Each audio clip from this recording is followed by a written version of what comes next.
Encuadre. Una perspectiva joven. Un espacio para encontrar respuestas. Encuadre. Hola, bienvenidos a un nuevo episodio de Encuadre. Bienvenida Yuli. Bienvenido, Leonardo. Bienvenidos todos. Así es, tenemos un muy buen tema Buenísimo.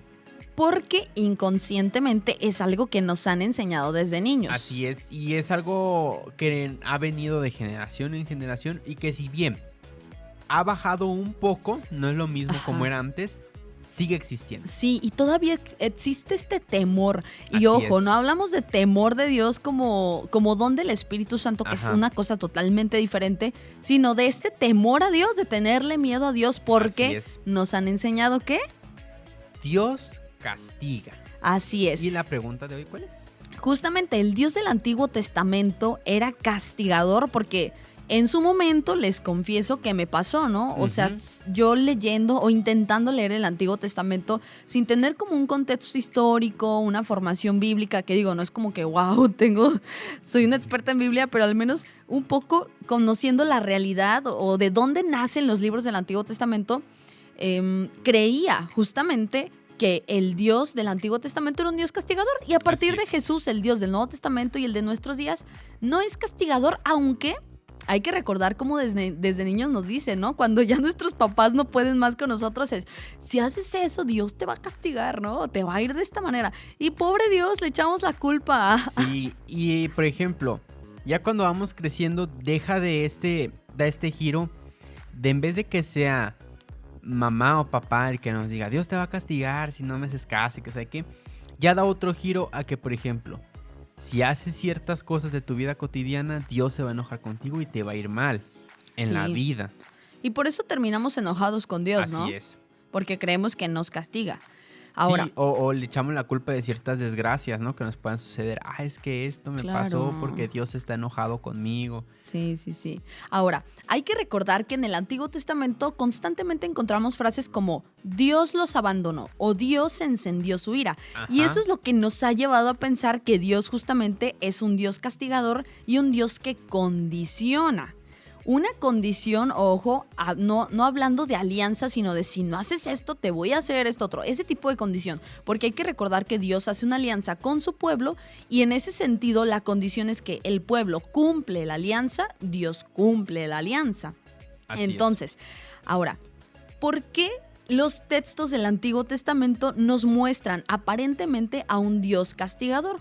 Bueno, resulta que cuando se escribe una buena parte de los libros del Antiguo Testamento, el pueblo de Israel estaba pasando una crisis de identidad porque les habían destruido su templo, porque los habían exiliado, es decir, a muchos los sacaron de su tierra y eran dominados por Babilonia, por Persia, o sea, por otros imperios y no eran completamente libres. Entonces, ellos en su afán de, ¿qué onda? O sea, ¿por qué nos pasa esto? Dios nos abandonó. El autor utiliza este tipo de frases justamente para intentar explicar que todo lo que atravesaban era consecuencia de que ellos, es decir, el pueblo de Israel, no había sido fiel a la alianza establecida con Dios. No porque realmente Dios dijera, les voy a mandar al rey de Babilonia para que los domine. No, simplemente era que las acciones del pueblo los llevaban a una consecuencia y eran negativas. Y como todo, ¿no? Es una ley, si mal no me equivoco, de la física. La causa y la consecuencia. Claro, causa-efecto. Causa-efecto. Entonces, pues también en la Biblia y en la vida cotidiana se encuentra esa ley de la Sí, causa y del claro. efecto. Y este efecto, pues no es así como que tener a Dios por castigador todo el tiempo, sino que es un efecto del pueblo que hizo esa acción, ¿no? Por ejemplo, algo más en nuestra vida. Si yo desobedezco a mi papá, pues obviamente en el momento va a haber Una un enojo, consecuencia. un castigo, Claro. algún chanclazo, algún cinturonazo. Digan no a la violencia, por favor. Bueno, algo así, ¿no? O me va a gritar o no sé. O me Claro. va a castigar con algo. Sin duda. Pero eso no va a quedar por siempre. O sea, no va a decir, mi papá es un malo, un castigador, porque... Claro. No, pues va a pasar ese episodio, llamémoslo así, ese episodio de la vida. Y ya, ahí quedó. O aprendo o no aprendo. Exacto.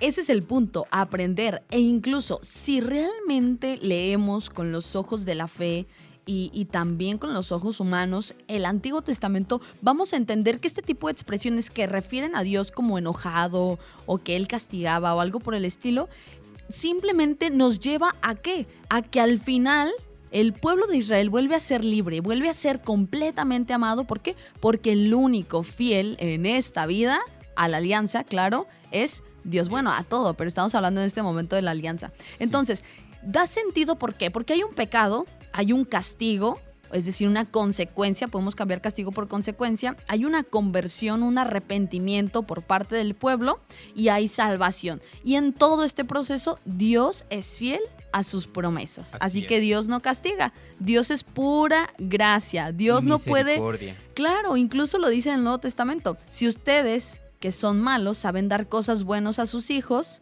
pues con mayor razón Dios, ¿no? O sea, que Él es infinita bondad, pues va a dar siempre cosas buenas a sus hijos. Así es. Bueno, pues la enseñanza de hoy es esa, ¿no? Creo que queda muy claro de borrarnos esta idea errónea de que Dios castiga y de abrazar la misericordia de Dios, abrazarnos de su amor y siempre buscar ser una nueva versión de nosotros mismos. Claro, no le tengamos miedo a Dios. Mejor acerquémonos con toda libertad y con toda confianza, diciéndole tal cual nos sentimos y lo que vivimos. Así es. Cuídense mucho, esperamos sus mensajitos y sus preguntas. Hasta la próxima. Bye. Adiós. El encuadre volvió a cambiar. Sigue buscando respuestas. Encuadre.